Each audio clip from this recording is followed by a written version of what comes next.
आकाशवाणी से प्रस्तुत है प्रादेशिक समाचार।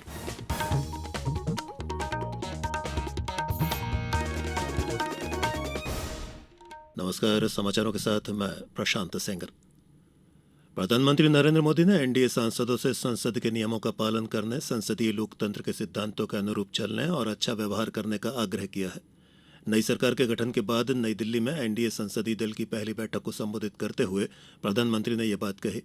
बैठक के बाद मीडिया को संसदीय कार्य मंत्री किरेन रिजिजू ने बताया कि प्रधानमंत्री ने इस बात पर भी जोर दिया है कि प्रत्येक सांसद, चाहे वो किसी भी दल का हो, वो देश की सेवा के लिए चुना गया है और राष्ट्र सेवा उसकी सबसे बड़ी जिम्मेदारी है।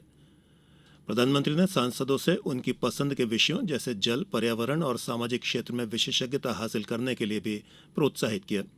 प्रधानमंत्री नरेंद्र मोदी आज शाम लोकसभा में राष्ट्रपति द्रौपदी मुर्मू के अभिभाषण पर धन्यवाद प्रस्ताव का जवाब देंगे। वे कल राज्यसभा को भी संबोधित करेंगे। नई दिल्ली में एनडीए संसदीय दल की बैठक के बाद संसदीय कार्य मंत्री किरेन रिजिजू ने ये जानकारी दी।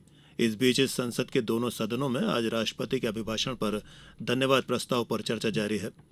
इधर राज्य विधानसभा के बजट सत्र के दूसरे दिन नर्सिंग घोटाले के ध्यानाकर्षण प्रस्ताव पर चर्चा हो रही है। चर्चा में उपनेता प्रतिपक्ष हेमंत कटारे ने कहा कि प्रदेश के 80% नर्सिंग कॉलेजों में सैकड़ों कमियां हैं। जवाब में लोक स्वास्थ्य और चिकित्सा मंत्री राजेंद्र शुक्ल ने बताया कि 2 नर्सिंग रजिस्ट्रार को बर्खास्त किया गया है और निरीक्षण करने वालों पर भी कार्रवाई की गई है। चर्चा में उन्होंने इस मामले में सरकार द्वारा उठाए गए कदमों की भी जानकारी दी। केंद्र सरकार ने राष्ट्रीय परीक्षा एजेंसी एनटीए में मजबूत तंत्र विकसित करने के लिए विद्यार्थियों और अभिभावकों से सुझाव और प्रतिक्रियाएं मांगी हैं। सूचना और प्रसारण मंत्रालय ने अपनी सोशल मीडिया पोस्ट में कहा है कि डॉक्टर के राधाकृष्णन की अध्यक्षता में गठित उच्च स्तरीय समिति ने विद्यार्थियों और अभिभावकों से परीक्षा प्रक्रिया और डेटा सुरक्षा प्रोटोकॉल में सुधार के साथ साथ राष्ट्रीय परीक्षा एजेंसी की संरचना तथा कार्य प्रणाली पर सुझाव और विचार मांगे हैं। ये सुझाव 7 जुलाई तक भेजे जा सकते हैं। कृषि और किसान कल्याण मंत्री शिवराज सिंह चौहान ने प्रतिदिन एक पौधा लगाने के संकल्प के साथ आज नई दिल्ली में भारतीय कृषि अनुसंधान संस्थान में पौधारोपण किया। एक सोशल मीडिया पोस्ट में श्री चौहान ने कहा कि हमारी जिम्मेदारी है कि हम प्रकृति का संरक्षण कर आने वाली पीढ़ियों को स्वच्छ वातावरण उपलब्ध कराएं। और अब बात मौसम की करते हैं। प्रदेश में पिछले 24 घंटों में राजधानी भोपाल और इंदौर सहित कई जिलों में बारिश हुई है और ऐसा ही मौसम अगले 1 सप्ताह तक बना रहेगा। आज भी भोपाल, इंदौर, उज्जैन, ग्वालियर और जबलपुर सहित प्रदेश भर में बारिश का अनुमान है। अगले 24 घंटों में कहीं तेज और कहीं हल्की बारिश हो सकती है।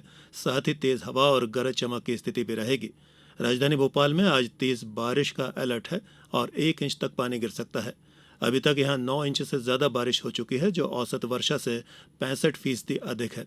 उधर इंदौर में भी 38% ज्यादा बारिश दर्ज हो चुकी है। भारत 23 वर्ष से कम उम्र के पहलवानों की एशियाई कुश्ती चैंपियनशिप में पहले स्थान पर रहा है। जॉर्डन के अम्मान में भारत के युवा पहलवानों ने फ्री स्टाइल कुश्ती में 4 स्वर्ण, 2 रजत और 2 कांस्य पदकों सहित कुल 8 पदक जीते हैं। एशियाई कुश्ती चैंपियनशिप में यह भारत का अब तक का सबसे अच्छा प्रदर्शन है।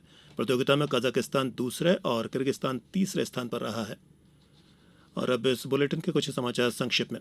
शिवपुरी जिला मुख्यालय पर पुलिस कंट्रोल रूम में पुलिस अधीक्षक अमन सिंह राठौर सहित वरिष्ठ पुलिस अधिकारियों ने नए कानूनों के बारे में जानकारी दी। केंद्रीय संस्कृत विश्वविद्यालय ने अखिल भारतीय स्तर पर IIRF यूनिवर्सिटी रैंकिंग में 40वीं रैंक हासिल की है। वहीं भाषा विश्वविद्यालयों की दृष्टि से तो ये सूची में दूसरे स्थान पर है। शहडोल जिले में बिजली का करंट लगने की 2 अलग अलग घटनाओं में एक बच्चे की मौत की खबर है, वहीं 2 बच्चे गंभीर रूप से घायल हुए हैं। और बैतूल में एक आरक्षक द्वारा पत्नी की हत्या कर उसे फांसी के फंदे पर लटकाए जाने के मामले में अदालत ने आरोपी पुलिस आरक्षक को आजीवन कारावास से दंडित किया है। प्रादेशिक समाचारों को इस बुलेटिन में फिलहाल इतना ही। आज्ञा दीजिए। नमस्कार।